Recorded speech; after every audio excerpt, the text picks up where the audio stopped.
एक बार की बात है। एक गांव में चुड़ैल का साया था। वो चुड़ैल रोज रात को लोगों के दरवाजे खटखटाया कर बोलती, घर पर कोई है, घर पर कोई है, दरवाजा खोलो, खोलो दरवाजा। जब कोई गांव वाला दरवाजा खोलता तो वो चुड़ैल उसे उठाकर ले जाती। एक तो अंकल, हम अपने घर के बाहर शीशा लगा दे, चुड़ैल अपनी शक्ल देखकर डर जाएगी और भाग जाएगी। ठीक भाइयों, ऐसा ही करके देखते हैं। सब अपने अपने घरों के बाहर दरवाजे पर शीशा लगा लेते हैं और आधी रात होते ही चुड़ैल हरिया के दरवाजे पर जाती है और बोलती है, शीशा देखकर, तुम कौन हो? ये मेरा इलाका है। हूबहू चुड़ैल की शक्ल शीशे में दिखती है। लगता है गांव वालों ने इसे मुझसे बचने के लिए यहाँ बुलाया है। चलो और किसी के घर का दरवाजा खटखटाती हूँ। फिर चुड़ैल हरिया के घर पर जाती है। चुड़ैल दरवाजा खटखटाती है।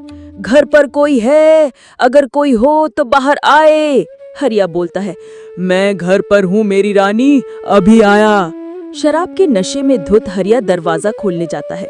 तभी सुमन और रमन आ जाते हैं और उसे रोक लेते हैं और बोलता है, मम्मी पापा को बाहर मत जाने देना, बाहर चुड़ैल आई है। हरिया बाहर नहीं जा पाता।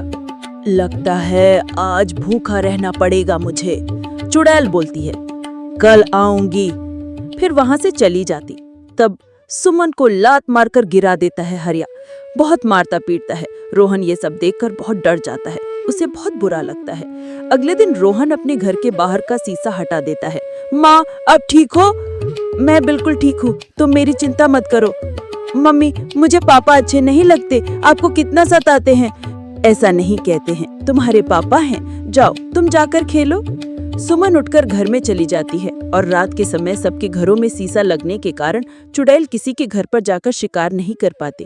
चुड़ैल कई दिनों से भूखी थी, रोज आती और सबके घरों में शीशा लगने की वजह से शिकार नहीं कर पाती। चुड़ैल बोलती है, कब तक बचोगे सब लोग? बोलो, कल फिर आऊंगी। फिर अगली सुबह गांव वाले रोहन को छोटा पैकेट बड़ा धमाका बोलते। उसे बुरा लगता है, वो घर चला जाता। रोहन अपने कुत्ते को लेकर बाहर घूमने जाता है। घूमते घूमते दूर निकल जाता। रोहन कुत्ते से बोलता है, टॉमी घर चलो, नहीं तो चुड़ैल आ जाएगी। उसके बाद रोहन की नजर चुड़ैल पर पड़ती है। रोहन भागता हुआ घर चला जाता है और चुड़ैल की नजर टॉमी पर पड़ती है। बोलती है, आज तो टॉमी को खाएंगे। चुड़ैल कहती है, आज कुत्ते से ही काम चला लूंगी। फिर वो अपना हाथ लंबा करती है और उस कुत्ते को पकड़कर खा जाती है। आधा राहत मिलेगी। राजू ये सब देख लेता है और रोता हुआ घर जाकर रोहन अपनी माँ से बताता है। ये सब सुनकर बहुत डर जाती है, मगर राजू को अपने पापा का अपनी माँ के साथ ये बर्ताव अच्छा नहीं लगता। फिर रात में सबके सो जाने पर वो जाता है और घर के दरवाजे से शीशा हटा देता है और फिर रोज की तरह चुड़ैल आती है।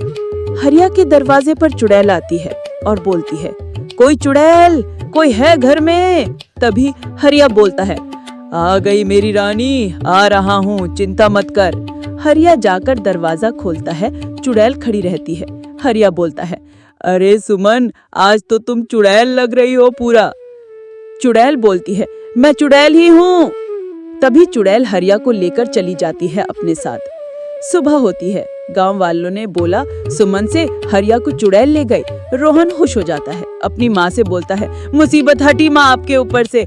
सुमन रोहन को बोलती है, रोहन पापा है तुम्हारे, चलो गुफा की तरफ, वहीं लेकर गई होगी। सब लोग वहां जाते हैं तो चुड़ैल हरिया को पकड़कर खड़ी थी।